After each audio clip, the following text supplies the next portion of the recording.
Hi everyone, आज मैं आपके साथ I'm going to do a book review of this book, A Princess Remembers by Gayatri Devi. And I just recently concluded this book. Of course, many of you might have already read it, but I'll share my 2 cents on what my thoughts were when I was reading the book. So, the book is split into 5 parts, and every part pertains to a particular phase of her life. So she starts off by talking about her mother, how she was born in the family of Baroda, to the Maharaja of Baroda, who was married twice, and Indira Devi, the mother of Gayatri Devi, was the child of the second wife, and how they travelled abroad all the time, and how they were so, angelicized in their thoughts, but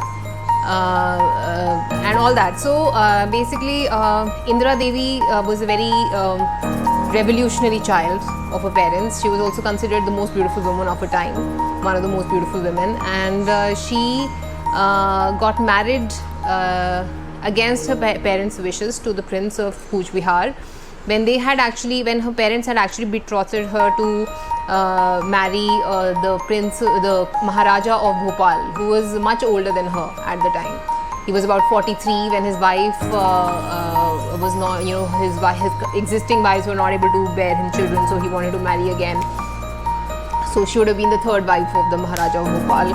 So all that, and so she marries this Prince of Cooch Behar, and Cooch Behar has been shown to be one of the most progressive states of the time. Not one of the all the states, all the princely states were put into categories, so number 1, 2, 3. So it was not in the top few, but it was definitely one of the most progressive. And as we all know, Calcutta was the capital, and at one time, and that kind of an influence, and the milieu of all the British officials with the family of Cooch Behar was a very routine affair. So she gets married to the prince, the second in line to the throne, and after bearing about 5 children, he dies. And then she talks about the kind of lifestyle her mother had after the death of her father, and with constant up and down to London and other parts of Europe.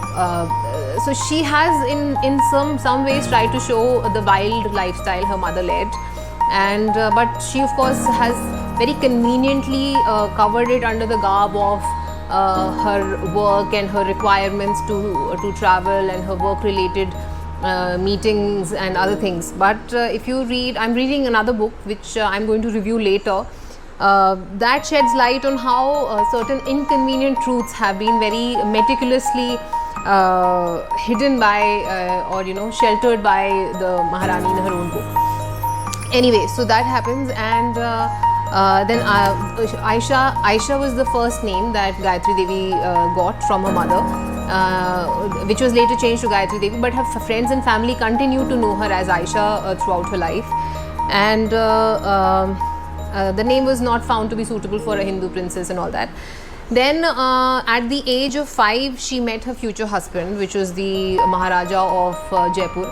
And she of course didn't know that she was going to get married to him, and then she discusses in brief details of how he got married to the 2 princesses from Jodhpur, one who was much older than him, about 10-12 years older, and the other one was a bit younger to him.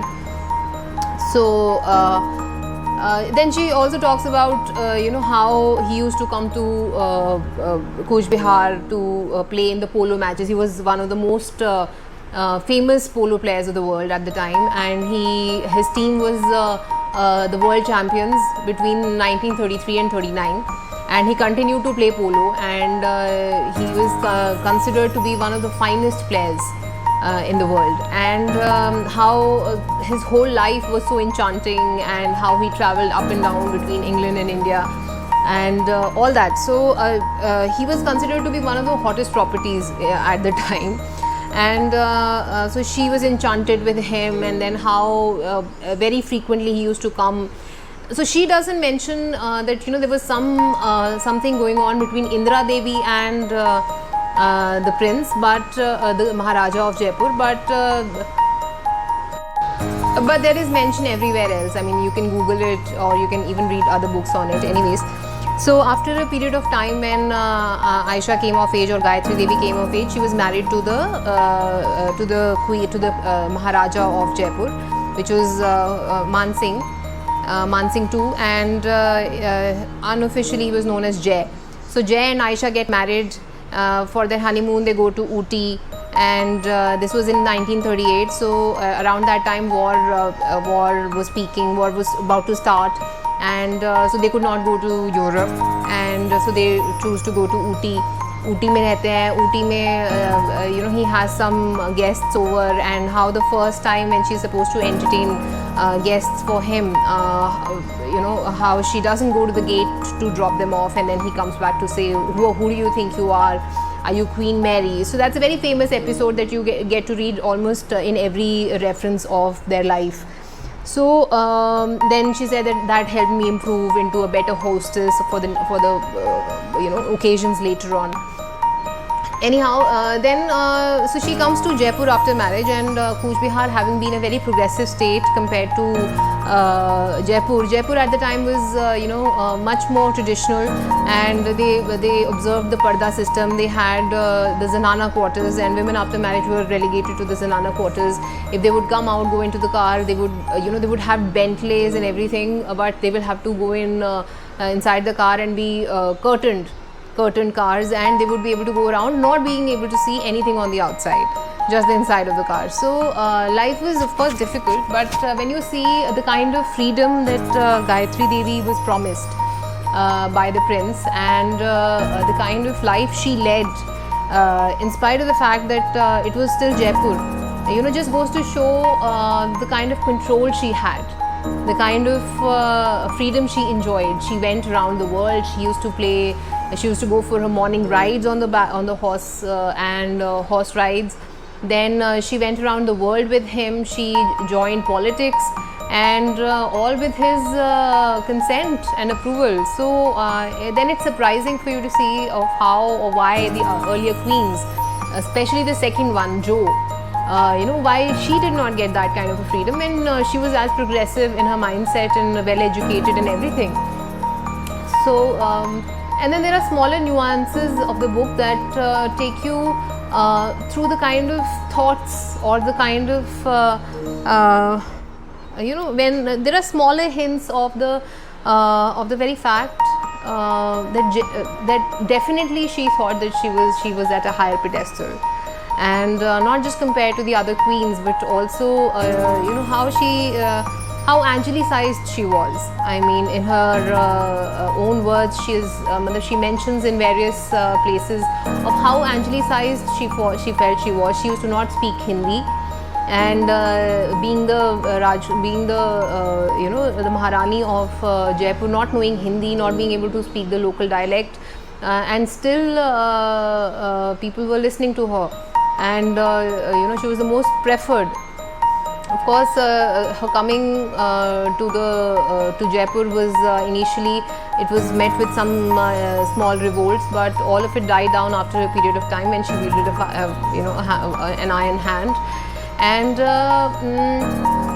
then she talks about the time when she joined politics, of how she felt that Jawaharlal Nehru, whom she liked to follow also, but his government was debauched and very corrupt, and how she found it very difficult to let go of the power she enjoyed or the luxuries she enjoyed as the rulers of Jaipur, and how hard she found it to let go of it. So of course, after the death of her husband, she discusses how politics changed for her, and the party she had joined also was getting diluted because new people were joining who did not have the same moral standards as she had or the others had in the beginning. Then the episode where she went to jail for about 5.5 months, when she had to stay in jail because she was considered to be one of the troublemakers by the Indira Gandhi establishment.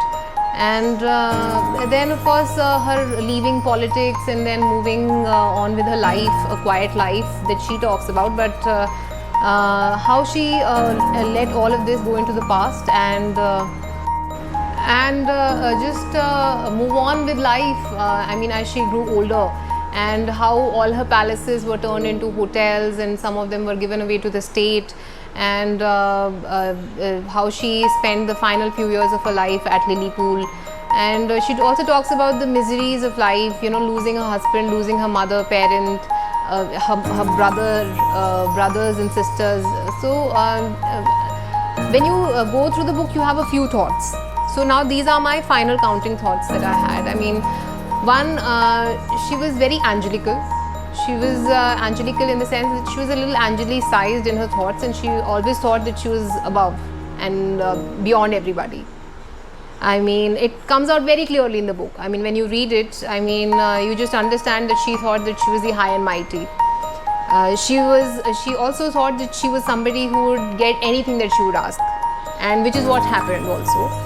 Then she talks about the fact that you know, how she very clearly spells out in the book of how she found it so difficult to let the wealth just go by.